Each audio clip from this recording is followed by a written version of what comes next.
नमस्कार, न्यूज 18 राजस्थान में आपका स्वागत है। मैं हूं अभिषेक और आप देख रहे हैं न्यूज 18 प्राइम।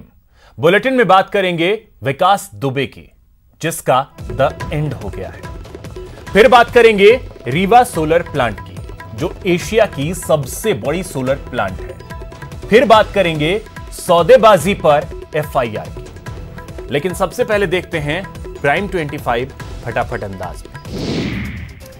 दुनिया में 1,23,78,000 से ज्यादा लोग संक्रमित हो चुके हैं कोरोना से, जबकि मरने वालों की संख्या 5,56,000 के पार पहुंच गई है। हालांकि 71 लाख से ज्यादा लोग ठीक हुए हैं। अमेरिका और ब्राजील के बाद अब हर दिन में सबसे ज्यादा मामले भारत में सामने आ रहे हैं। आज पहली बार 24 घंटे में 26,000 से ज्यादा नए मामले सामने आए। देश भर में अब तक 7,93,802 लोग कोरोना से संक्रमित हो चुके हैं। इनमें से 21,604 लोगों की मौत हो चुकी है, जबकि 4,95,000 से ज्यादा लोग ठीक भी हो चुके हैं। पिछले 24 घंटे में कोरोना के 26,506 नए मामले सामने आए, 475 की मौत हुई। कोरोना संक्रमितों की संख्या के हिसाब से भारत दुनिया भर में तीसरे नंबर पर पहुंच गया है। अमेरिका, ब्राजील के बाद कोरोना महामारी से सबसे ज्यादा प्रभावित भारत हुआ है। देश में इस वक्त 2,76,000 कोरोना के एक्टिव केस हैं। सबसे ज्यादा एक्टिव केस महाराष्ट्र में है। महाराष्ट्र में 93,000 से ज्यादा संक्रमितों का इलाज चल रहा है। दूसरे नंबर पर तमिलनाडु, तीसरे नंबर पर दिल्ली, चौथे नंबर पर गुजरात और 5वें नंबर पर पश्चिम बंगाल है। राजस्थान में कोरोना संक्रमण के मामले लगातार बढ़ते जा रहे हैं। कोरोना के 115 नए मामले सामने आए, जिसके बाद कुल संक्रमितों की संख्या 22,678 हो गई है।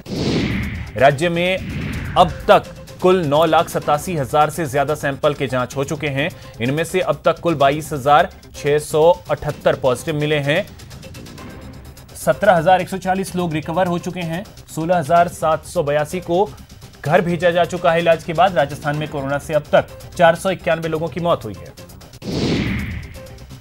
एक शख्स ने मुख्यमंत्री निवास को बम से उड़ाने की धमकी दी। हालांकि पुलिस कंट्रोल रूम में फोन आने के बाद जयपुर पुलिस एक्शन में आ गई और आरोपी शख्स को गिरफ्तार कर लिया गया। सीएम के खिलाफ बीजेपी ने विशेषाधिकार हनन प्रस्ताव का नोटिस दिया है। बीजेपी ने विधानसभा सचिव को यह नोटिस दिया है। सीएम पर राज्यसभा चुनाव में 35 करोड़ की डील का आरोप है। उदयपुर में एसीबी ने बड़ी कार्रवाई की और फाइनेंस एडवाइजर आबिद खान को ट्रैप कर लिया। एसीबी ने घूसखोर आबिद खान को 2 लाख की रिश्वत लेते हुए गिरफ्तार किया। अजमेर दक्षिण से बीजेपी विधायक अनीता भदेल भी कोरोना के जद में आ गई हैं। कोरोना संक्रमण के लक्षण पाए जाने के बाद उन्होंने खुद को होम आइसोलेट कर लिया है। राजस्थान के गौरव महाराणा प्रताप अब भगवान राम की नगरी अयोध्या पहुंचने के लिए तैयार हैं। महाराणा प्रताप की 12.5 फीट की कांसे की प्रतिमा अब भगवान राम की नगरी अयोध्या में स्थापित होगी। नए मोटर व्हीकल एक्ट को लेकर आज एक वाहन रैली निकाली गई, जिससे जयपुर शहर के लिए रवाना किया गया। यह रैली शहर भर में घूमकर आमजन को नए मोटर व्हीकल एक्ट के तहत बने कानून की जानकारी देगी।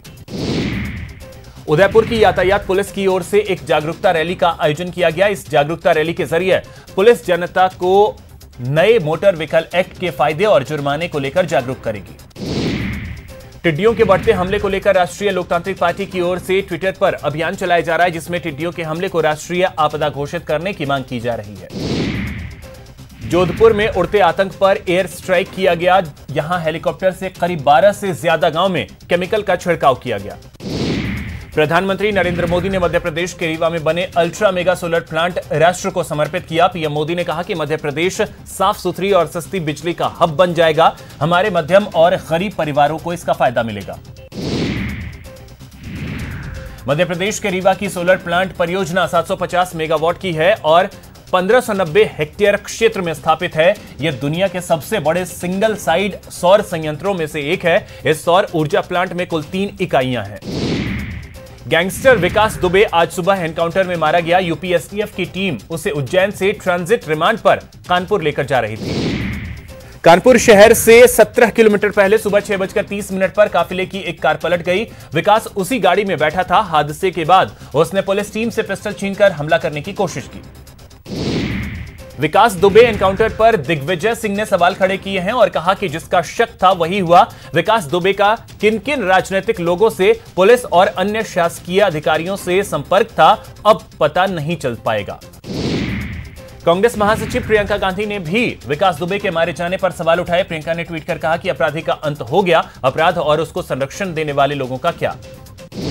यूपी के पूर्व सीएम अखिलेश यादव ने योगी सरकार पर सवाल उठाए। अखिलेश यादव ने कहा कि दरअसल ये कार नहीं पलटी है, राज खुलने से सरकार पलटने से बचाई गई है। स्टूडेंट्स को प्रमोट करने के लिए कांग्रेस का speak up for student campaign की शुरुआत हो गई है। कांग्रेस इस कैंपेन से देश भर में परीक्षाएं स्थगित कराने की मांग करेगी। अमेरिका में पाकिस्तान इंटरनेशनल एयरलाइंस के चार्टर्ड प्लेन उड़ाने पर रोक लगा दी गई है। अमेरिका के परिवहन विभाग का कहना है कि पाकिस्तानी पायलटों के सर्टिफिकेशन को लेकर फेडरल एविएशन एडमिनिस्ट्रेशन की चिंताओं के बाद यह कदम उठाया गया। चलिए अब खबरों को विस्तार से देखते हैं। गैंगस्टर विकास दुबे का खेल खत्म हो गया, अब वो इस दुनिया में नहीं है। विकास की मौत के बाद उसके पिता रामकुमार दुबे ने विकास का शव लेने से इनकार कर दिया। साथ ही अंतिम संस्कार में नहीं जाने की भी बात कही। न्यूज 18 से बातचीत में विकास दुबे के पिता ने क्या कहा, वो आपको सुनाते हैं। लड़का विकास आपका मुठभेड़ में मार दिया गया, सही हुआ गलत? विकास को मुठभेड़ में मार दिया पुलिस। क्या बता दिया? विकास को मार दिया पुलिस ने मुठभेड़ में। हाँ तो ठीक किया, ठीक किया। हाँ ठीक किया। अगर पुलिस ऐसे तत्वों को अगर बढ़ावा देगी तो कैसे शासन चलेगा? अच्छा एक बात ये बताइए, कि अंतिम संस्कार में जाएंगे? लड़का मर गया है। नहीं बात जाएंगे। नहीं जाएंगे? हमें नहीं जाना। आप देखेंगे नहीं आखिरी बार से? पत्नी ने मना कर दिया, आपकी बहू ने मना कर दिया कि शव नहीं लेंगे। पत्नी हमारी इतनी देवता है। नहीं आपकी पत्नी नहीं, विकास की पत्नी ने मना कर दिया कि हम शव नहीं लेंगे। विकास की पत्नी ने आज तक हमारी कोई सेवा नहीं की और अपने लिए भी नौकर चाकर इससे लगवाए कि यानी हमारे हाथ काले हो जाएंगे खाना बनाने। अभी तो आप कह रहे थे कि अगर हमको मौका मिले। जब आपसे मैंने कह दिया नहीं, आप अंतिम संस्कार में जाएंगे कि नहीं? अगर पुलिस ले जाती है तो आप जाएंगे बेटे को? नहीं, आप जो कहते कि हम अचेतन अवस्था में थे, हमें था लंबे समय से हमारी तबीयत खराब है और हम जो है यानी कुल एक बात खाली बता दीजिए, बेटे के अंतिम संस्कार में जाएंगे या नहीं जाएंगे? कहते हैं बेटे के अंतिम संस्कार में जाएंगे? हमें कहना चाहिए, बेटे हम नहीं सोच पाते। बेटे के अंतिम संस्कार में जाएंगे? नहीं जाएंगे। नहीं जाएंगे, बस कुछ पूछो। 50,000 विकास के गुनाहों की लिस्ट बहुत लंबी है और उसकी गुंडागर्दी का शिकार हुए लोगों की संख्या सैकड़ों में है। विकास ने किसी के घर का चिराग बुझाया तो किसी के मांग का सिंदूर उजाड़ दिया। विकास के ताकत और रुतबे के आगे गरीब और लाचार पीड़ित लोग विकास का कभी कुछ नहीं बिगाड़ पाए। लेकिन वक्त का पहिया घूमा और 4 गोली के साथ ही विकास के जुल्मों की सल्तनत खत्म हो गई।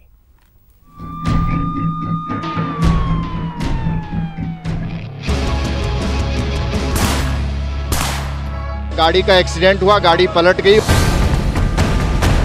उसको अस्पताल लाया गया।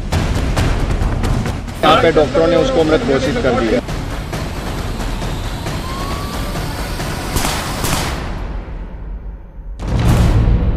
उत्तर प्रदेश के जिस गैंगस्टर पर 8 पुलिस वालों की हत्या का आरोप था,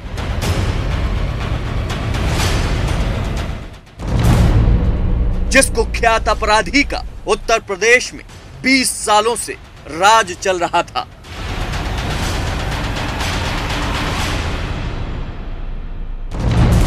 जिसने कई पुलिस वालों को बहुत ही क्रूरता के साथ जान से मारा था, वो विकास दुबे मारा गया।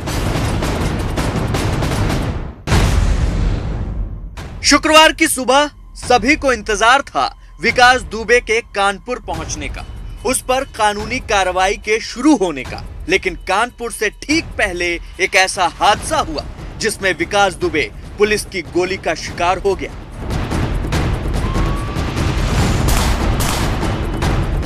घटना पूरी फिल्मी है, लेकिन पुलिस के मुताबिक यही सच है। एसटीएफ की टीम गुरुवार की रात विकास को लेकर उज्जैन से कानपुर के लिए रवाना हुई थी। शुक्रवार की सुबह कानपुर के पास एसटीएफ के काफिले की एक गाड़ी दुर्घटनाग्रस्त हो जाती है। यह दुर्घटना कानपुर से पहले भौती बाईपास पर सचेंडी थाना के इलाके में होती है। हादसे में जिस गाड़ी में विकास दुबे बैठा था वही गाड़ी सड़क पर पलट जाती है।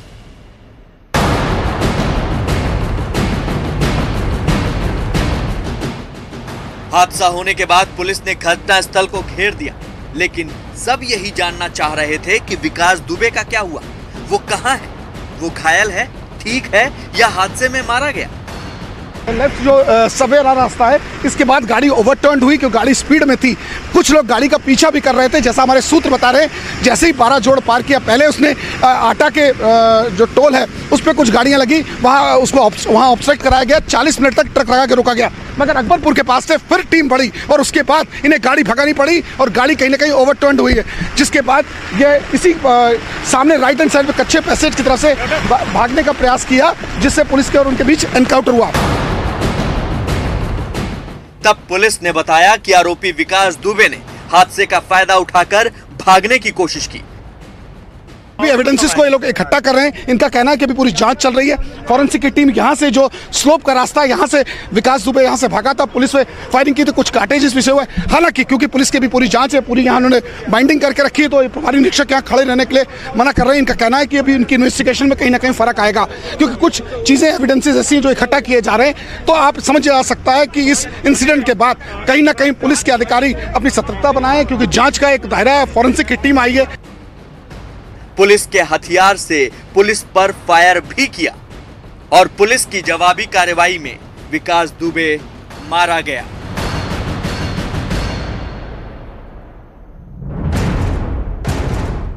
पुलिस के मुताबिक विकास दुबे ने हादसे का फायदा उठाने की कोशिश की। विकास पुलिस से हथियार छीनकर भागने की कोशिश करने लगा। बारिश इतनी भयंकर है, गाड़ी ठीक सामने आप देख सकते हैं किस तरह बुरी तरीके से पलटी है गाड़ी। यहाँ लाल रस्सी लगा दी गई कि इसके आगे आप नहीं जा सकते हैं, क्योंकि पुलिस की ये जांच का विषय है। ये देखिए लाइट्स कैसे टूट के गिरी हैं, मेरे ठीक सामने देखिए यहाँ लाइट तक गिरी पड़ी है।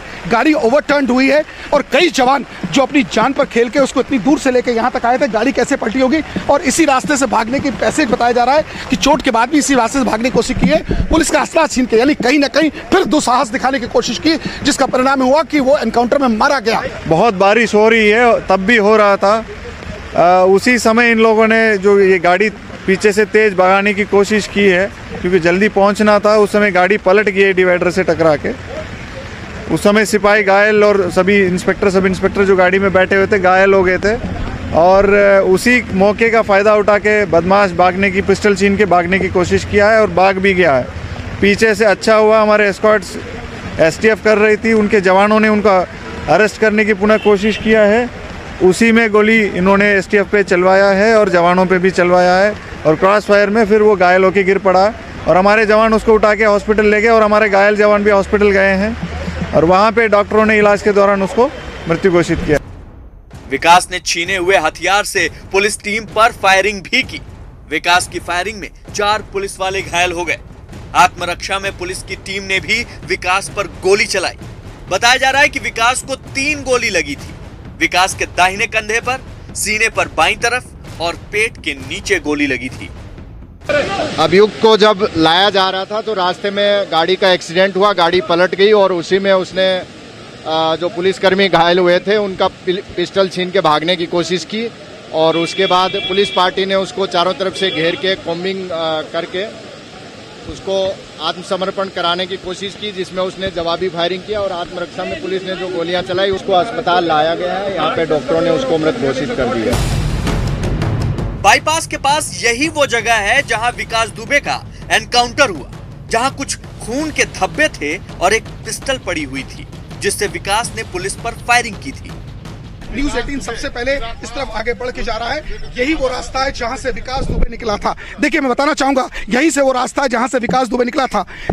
देखिए पूरा ये पिलर की आड़ लेते हुए यहाँ से, जैसा पुलिस के अधिकारियों का कहना है, इस जगह से पहली बार फायरिंग की थी, इस स्पॉट के खड़े होकर इसकी आड़ से फायरिंग। उसके बाद और आगे बढ़ने के बाद कहीं ना कहीं स्पॉट से फायरिंग की गई थी। पुलिस के जवान मुस्तैद कर दिए गए, पीएसी के जवान यहाँ लगाए गए। उसके बाद दूसरी फायरिंग की जो है ये सेकंड पिलर का जिक्र किया जा रहा है। तो मैं थोड़ा और क्लोज करके दिखाना चाहूंगा कि यह स्पॉट है जहां से इसका फायरिंग का है और उसके बाद से पीएसी के जवान लगा दिए गए हैं, अधिकारी।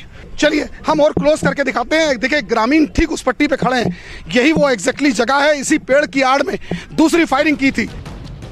पुलिस के मुताबिक जवाबी कार्रवाई में विकास घायल हुआ था, जिसे लेकर पुलिस कानपुर के अस्पताल पहुंची, जहां शुरुआती जांच के बाद डॉक्टरों ने विकास को मृत घोषित कर दिया। तो एसटीएफ के कमांडो और यहाँ सिविल पुलिस के लोगों ने जाते हैं आज यहाँ पर इसको ला रहे थे और गाड़ी यहाँ पलट गई जाते हैं, जिसमें पिस्टल जो हमारे जो विवेचक थे उनकी छीन करके वो भागने की कोशिश कर रहा था। जवाबी फायरिंग में जाते हैं आज विकास दुबे जो है मारा गया है, जिसमें हम सभी जानते हैं 5 लाख का इनाम था और पिछले 1 हफ्ते से आज के ही दिन घटना हुई थी जाते हैं। तो इस तरह हमारी जो है Kanpur police, Hamirpur police, Etawah police और एसटीएफ की पुलिस पिछले 1 हफ्ते में जो है बड़ी मेहनत से आज इस गैंग का जो मुखिया था, कुख्यात अपना जाते हैं मतलब जो इसका गैंग लीडर था, आज हमारी पूरी टीम ने, एसटीएफ ने, कानपुर नगर की पुलिस ने इसको आज मुठभेड़ में मार गिराया। इसके साथ ही उत्तर प्रदेश के एक गैंगस्टर का खेल खत्म हुआ। जिस फिल्मी अंदाज में वो गुरुवार को उज्जैन के महाकाल मंदिर में पकड़ा गया था, उससे भी ज्यादा ड्रामेटिक अंदाज में उसका खात्मा हो गया।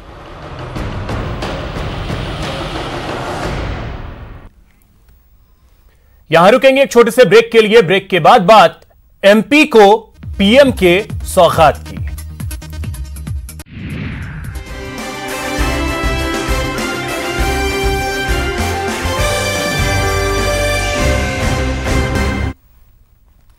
ब्रेक के बाद आपका स्वागत है। आज एशिया के सबसे बड़े सोलर प्लांट को देश को समर्पित किया गया। यह सोलर प्लांट एमपी के रीवा में बना है, जिसका आज पीएम मोदी ने उद्घाटन किया।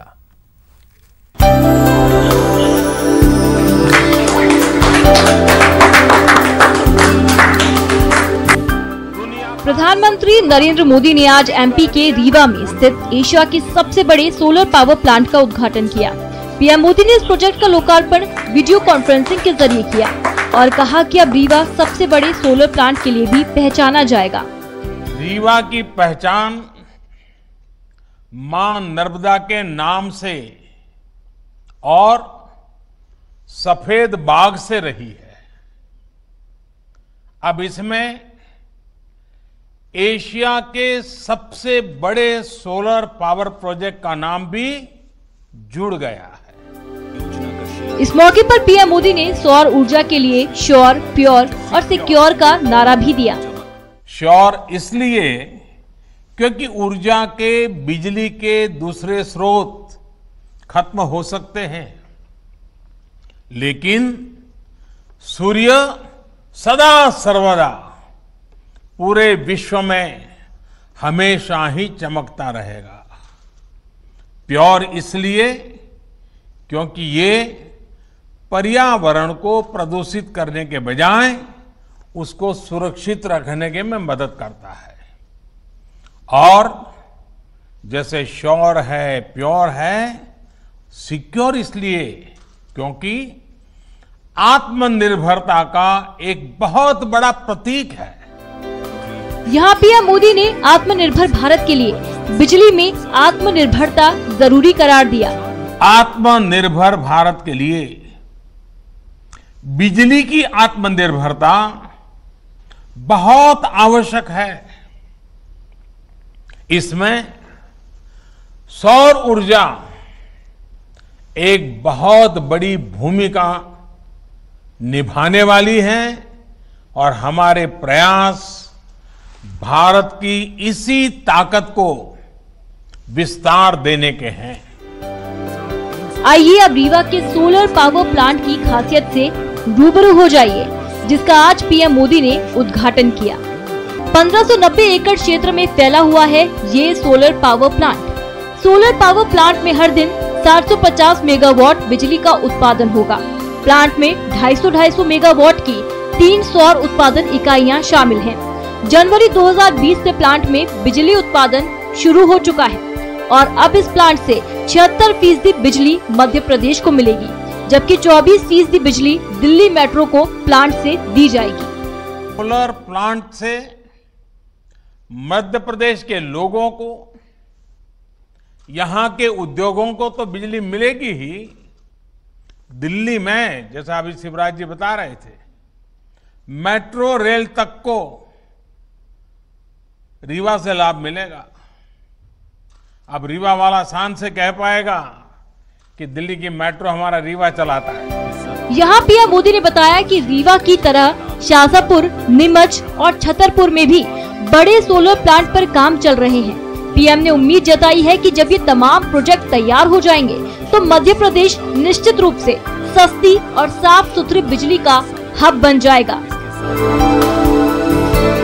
Bureau report, news 18 network. वहीं बड़ी खबर आपको बताएं, बीजेपी का सीएम के खिलाफ विशेषाधिकार हनन प्रस्ताव। बीजेपी ने विधानसभा सचिव को नोटिस दिया है। राज्यसभा चुनाव में 35 करोड़ के डील का आरोप लगाया गया है। नेता प्रतिपक्ष की ओर से 5 विधायकों ने यह नोटिस दिया है, जिनमें विधायक अशोक लाहोटी, रामलाल शर्मा, निर्मल कुमावत, मदन दिलावर और सुभाष पूनिया के नाम शामिल हैं। तो इन सभी ने नोटिस दिया है और मुख्यमंत्री के खिलाफ विशेषाधिकार हनन के प्रस्ताव को लेकर एक नोटिस बीजेपी की तरफ से विधानसभा सचिव को दिया गया है। वहीं सीएम के खिलाफ विशेषाधिकार हनन प्रस्ताव पर सत्ता पक्ष और विपक्ष में जुबानी जंग तेज हो गई है। आज केंद्र राजस्थान सरकार एक बात कहती है कि हर चीज के लिए केंद्र करे। केंद्र अब तक किसान सम्मान निधि के 1200 करोड़ दे चुका है, एसडीआरएफ फंड से 740 करोड़ दे चुका, डिस्ट्रिक्ट मिनरल फंड से 2765 करोड़ दे चुका। आपको लगभग 1883 करोड़ रुपए केवल हेल्थ सिस्टम के इंप्रूवमेंट के लिए दे चुका। इसके अलावा 50,000 PP kit, 1 lakh N95 mask, 2 lakh triple layer mask, ये सब आपको केंद्र सरकार राजस्थान सरकार ने दिया है। इसके अतिरिक्त अनाज दिया, सारी व्यवस्थाएं आपकी की। जरा राजस्थान सरकार इस बात का जवाब दे कि आपकी जिम्मेदारी क्या है। आपसे राजस्थान के लोगों ने कुछ मौलिक चीजें मांगी थी। एक तो हर जरूरतमंद तक राशन पहुंच जाए, आप उसको नहीं दे पाए, वितरित नहीं कर पाए, उसमें पूरी तरह राजनीति करने का। एक मांग है कि बिजली पानी के बिल माफ कर दो, उसको भी आप पूरा नहीं कर पा रहे। दूसरी बात, कहीं किसी विषय को लेकर के बैठ कर के योजना बनाई जाए। आज ग्रामीण रोजगार की योजना केंद्र सरकार ने चालू की, 125 करोड़ दिन की योजना है। उस 125 दिन की योजना में भी सरकार, राजस्थान सरकार 15 दिन निकाल चुकी है। जितना दिन उसको विलंब से रोजगार मिलेगा, राजस्थान सरकार की जेब से एक पैसा नहीं जाने वाला। उसके बाद भी गरीब के पेट में लात मारने का काम राजस्थान की सरकार कर रही है। जिस तरह की भाषा इनके प्रदेशाध्यक्ष मिस्टर सतीश पूनिया, कटारिया साहब और राठौड़ साहब बोलते हैं, वो भाषा विपक्ष को शोभा नहीं देती। चार्ज करके मुख्यमंत्री अशोक गहलोत जी पर जिस तरह की भाषा का इन्होंने प्रयोग किया, उससे पूरे राजस्थान की जनता में आक्रोश है। आप डायरेक्ट नाम लेकर मुख्यमंत्री जी के ऊपर आरोप लगा रहे हैं, इस तरह से JW मेरियट में ऐसा हुआ और जमीनें दी गई और वो दिए गए, शर्म नहीं आती? अब आपको प्रूव करना चाहिए। झूठे आरोप लगाओगे तो साबित करना चाहिए। मैं चुनौती देता हूं, मेरे साथ बैठ जाए, ऐसी बातें करते हैं, शर्म आनी चाहिए। अब ये अपनी फेस सेविंग के लिए, अपने अपराध बोध से अपने आप की फेस सेविंग करने के लिए इस तरह का झूठा विशेषाधिकार हनन का प्रस्ताव लेकर के उससे क्या फर्क पड़ता है? ना तो इससे मुख्यमंत्री जी के कोई फर्क पड़ता है, ना राजस्थान की सरकार के कोई फर्क पड़ता है। जयपुर डेयरी में दूध में मिलावट का खेल का खुलासा एसओजी ने किया। डेयरी के अधिकारियों ने भी माना कि दूध में मिलावट हुई है, लेकिन अब एक और जांच रिपोर्ट में घालमेल का खेल शुरू हो गया है। जयपुर डेयरी में मिलावट का खेल, नकली दूध का काला धंधा। पहले मिलावट की रिपोर्ट, अब सैंपल को क्लीन चिट। डेयरी में डेंजर गेम।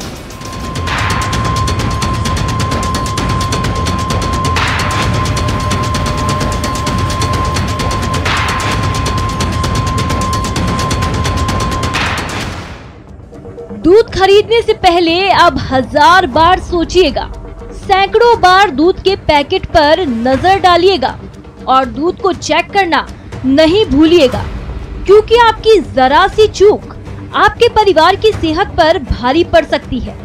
जिस दूध को आप पूरे भरोसे के साथ खरीद रहे हैं, जिसे सेहत बनाने के लिए पी रहे हैं, वो आपकी सेहत बिगाड़ सकता है, क्योंकि आपके दूध में घटिया तेल मिला हो सकता है। जी हाँ, जयपुर डेयरी में बीते 3 जुलाई को एसओजी ने छापा मार दूध के एक टैंकर की जांच करवाई। जिसमें घटिया तेल की मिलावट का खुलासा हुआ। इसके बाद एसओजी ने आगे की कानूनी कार्रवाई करने के लिए सीएमएचओ की टीम को मौके पर बुलाकर सैंपल दिए। सीएमएचओ की रिपोर्ट में चौंकाने वाली बात सामने आई, जिसमें कहा गया कि दूध में किसी तरह की मिलावट नहीं है। नमूनों को हमने हमारी जो स्टेट की फूड लेबोरेटरी है वहां जांच कराई। दूध का नमूना अपने मापदंडों के अनुसार अपने मानक स्तर पर खराब पाया गया और उसमें किसी प्रकार की कोई मिलावट नहीं पाई गई और उसी दिन हमने रिपोर्ट मेल के द्वारा एसओजी जयपुर को भेज दी। सीएमएचओ की रिपोर्ट में भले ही सैंपल को क्लीन चिट दे दी गई हो, लेकिन जयपुर डेयरी के अधिकारी ये स्वीकार कर चुके हैं कि दूध मिलावटी था। मेरे पास भी कंप्लेंटें आई थी और ये कार्यक्रम जो दूसरे क्षेत्रों में भी टीम तो दूसरे क्षेत्रों में भी जाती है और इस क्षेत्र में चूंकि अभी अनलॉकिंग हुआ तो इसके बाद अभी 2 माह पहले जैसे अखबार में आया था तो हमने एक सघन प्रोग्राम प्रारंभ किया और वहाँ पे कंप्लेंटें ज़्यादा थी, इसलिए हमने वहाँ पे ये अपनी टीम भेजी और उन्हीं पे नज़र रखी। जो टैंकर है वो अनसेफ कैटेगरी में है और उसको जयपुर संघ ने उसको मतलब वो बिल्कुल मिक्स वो उसको मिलाया नहीं है। ये हमारी पूरी ये है कि हम उसको ड्रेन करेंगे, ड्रेन कर दिया है हमने। दूध में मिलावट को लेकर अलग अलग रिपोर्ट को लेकर एसओजी ने अब हेल्थ डायरेक्टर से पूछा है कि आखिर दोनों रिपोर्ट्स में किसे सही माना जाए। साथ ही सीएमएचओ से भी जांच की विस्तृत रिपोर्ट मांगी गई है। हालांकि कानूनी कार्रवाई के लिए सीएमएचओ की रिपोर्ट ज्यादा मायने रखती है। ऐसे में अब देखना होगा कि मिलावट खेल में दूध का दूध और पानी का पानी हो पाता है या नहीं। न्यूज़ 18 के लिए जयपुर से सचिन शर्मा की रिपोर्ट। फिलहाल इतना ही, नमस्कार।